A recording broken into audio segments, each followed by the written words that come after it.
Hello everyone, welcome back to my channel Reality Reads, and welcome to another night of 13 Nights of Halloween. We're switching things up a little bit tonight, and I'm going to be reading 1-star reviews of some of my favorite thriller and horror books. If you want some more information on some of these books, most of them are mentioned in my thriller and horror book recommendation video that was posted previously on a different day of the 13 Nights of Halloween series. So definitely go check it out if you want more information. I'm really nervous to read these reviews, but let's go ahead and dive in.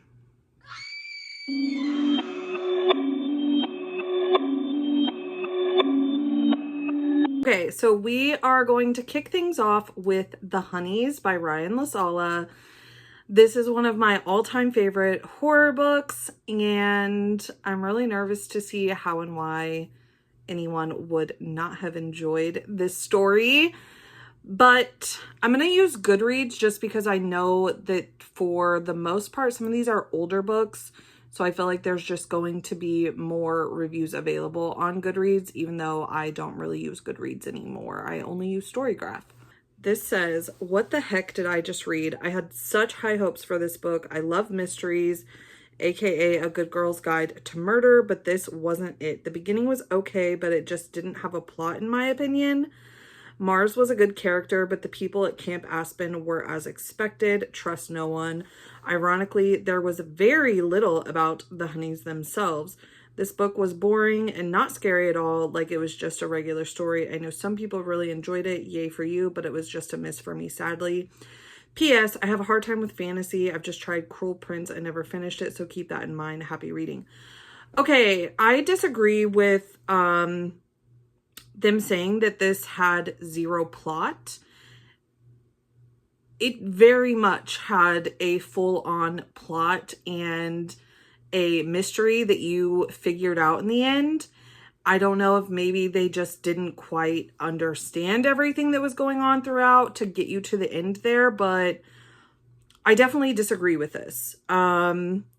People at Camp Aspen being as expected, yes, I will give you that, but I don't necessarily think that takes away from the story. I think that was actually the point. So, I don't know. This one just says, the cover is cool, which if you watch the video where I talked about this book in the thriller and horror book recommendations video, it's my all-time favorite cover. I think it is such a pretty cover. So, I mean, I agree with that. I do agree. Oh my gosh, this one.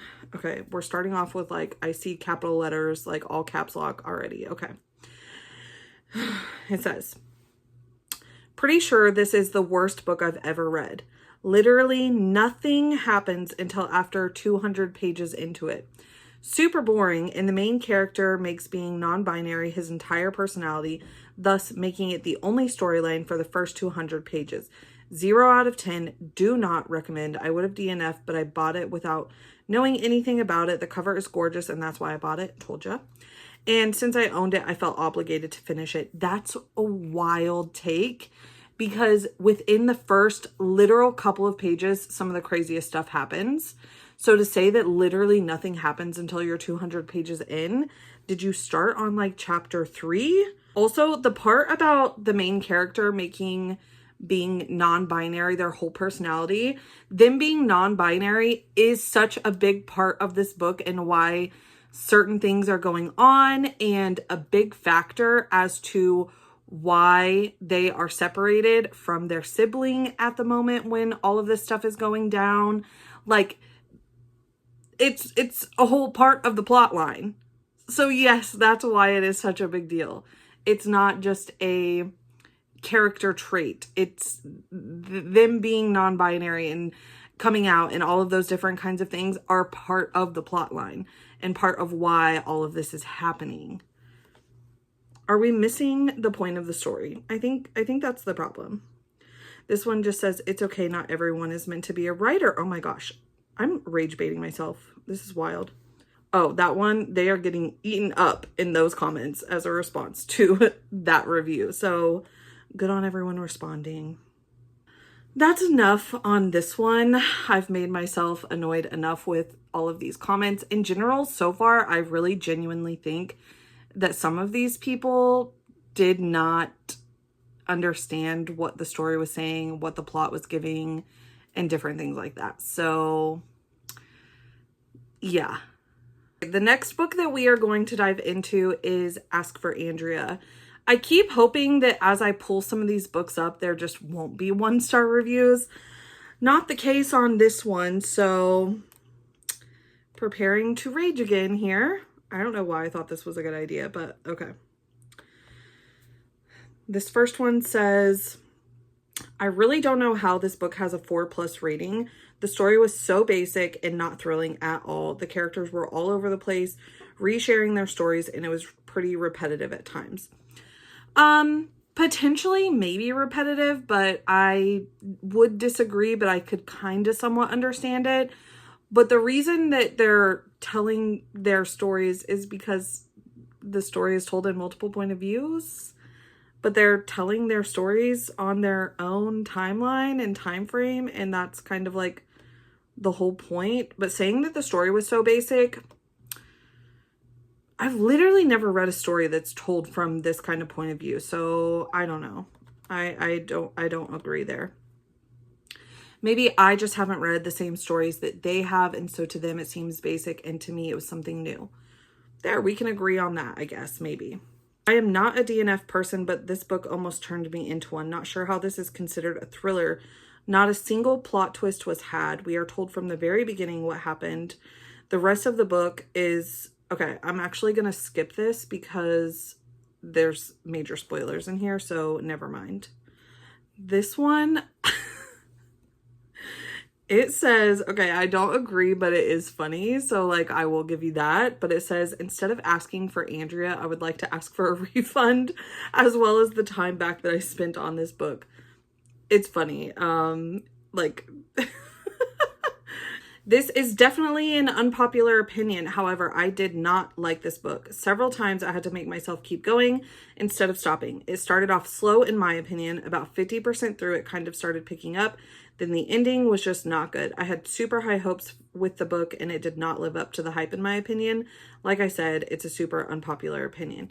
Yeah, very unpopular, because like the ending of this book, literally until a more recent read, I do not remember an ending of a book making me actually have physical feelings. Like I really felt like I had so much anxiety, and I was just like trying to read as fastly as I could to see like how things were going to play out. So I 100% disagree with the ending being like falling flat or anything like that. That is definitely an unpopular opinion. Most of the rest of these have a lot of spoilery information that I'm like seeing, so we're gonna call it good on this one. Didn't rage too much about this book. I feel like some of the points that people made, I at least could kind of understand the critiques that they were giving, aside from them saying that like the ending falls flat or wasn't interesting or wasn't thrilling or anything along those lines. That part I disagree with, but some of the other parts I can kind of understand it. So we're gonna call it good on Ask for Andrea. Let's move into our next one. Okay, the next one that we are going to be looking at 1-star reviews for is Salem's Fall. I've posted about this one quite a bit recently. I really enjoyed it. I do know that I have seen some mixed reviews on this book, but I personally really enjoyed it, so I'm not surprised that there are 1-star reviews. Let's see. Awkward writing, weird stalker vibes, genuinely dumb FMC. I just cannot stand another minute thinking about this book. No. Stalker vibes, yes, but not like in a weird way. Like the main male character is like a morally gray kind of character. So I don't know if like you didn't know that going in or what, but like, yes, is that vibe there? Yes, but like intentionally, and you're making it sound like it wasn't supposed to be that way when it was 100% in fact supposed to be that. So mission accomplished, I guess. I mean, whatever. This book wasn't a thriller at all. The plot involved human sacrifice and witchcraft. I wasn't a fan of the writing style, and it was actually torture to get through this book. yes, it did involve those things, but it was still a thriller in the way, I don't know. Like, okay, I'm gonna Google what is the definition of a thriller? Like, this actually has me intrigued. Okay, key elements of a thriller book: suspense and tension, high stakes, fast-paced plot, action and conflict, plot twist, protagonist and danger. It hits all the marks. It hits every single one of those. The only one that I will give you that it maybe does not hit is the fast-paced plot. But I wouldn't give it slow. I would say it was maybe like medium. But it 100% hits all the rest of these, which I think are the more important ones to be consider whenever you're determining if it's a thriller or not. So, disagree. Sorry, you're wrong. Again, another one saying, it's horribly written and definitely not a thriller. It's as if Frida McFadden decided to write a billionaire romance novel. LOL, girl, be so for real with this shit. It is a thriller. We just Googled it, so we know that this is not true. Is there romance included as kind of like a side plot to this whole story?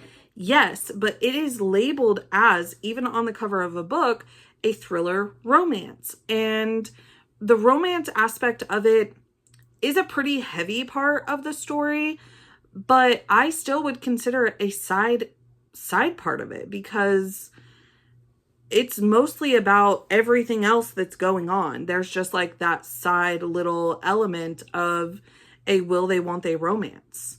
But again, it was marketed as, by the author, a thriller romance, and I think that's what it is. What are people wanting out of the thriller? I'm not understanding. I am not understanding.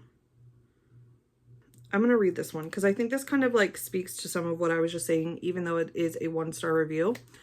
Okay, so it says, this book made me mad. About 50% of the way through, it was a solid 3-star. Then around 80%, it became a 2-star. Then by the end, I had to convince myself not to give it a 1-star because I have, in fact, read worse books than this. All the characters piss me off. All the characters are complete dumbasses. I think this would have been better and more enjoyable if more time to not only learn about the story but experience the romance if everything had been given more time and the book was a bit longer. It felt more like being told what I don't know in a fast-paced setting rather than actually being told in a story. And I'm sorry, but I personally feel a book can't be categorized and promoted as a romance if the MMC is actually only in like half the chapters. Not the ending I was hoping for, as I honestly have more questions than answers at this point, but if you like creepy stuff and something quick and spooky to read right now, then sure, why not? So that kind of goes along with like everything that I was saying. And this one, I feel like this review is 100% an opinion-based review as far as like they didn't enjoy it. They feel like they still had more questions. I personally don't. I feel like everything was tied up into a nice, pretty bow at the end.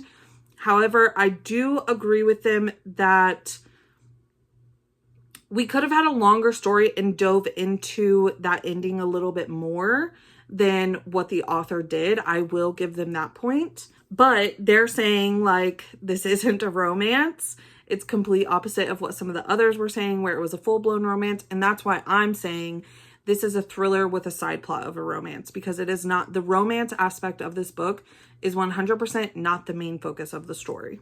All right, those are all of the 1-star reviews of this book. All the rest of them are blocked because they have major spoilers in the reviews. So overall, disagree with most of these because a lot of these are saying that this is not a thriller book, and we did in fact Google the definition of a thriller and it is. Okay, I think I have read enough for my liking today and defended some of my recent or all-time faves enough today.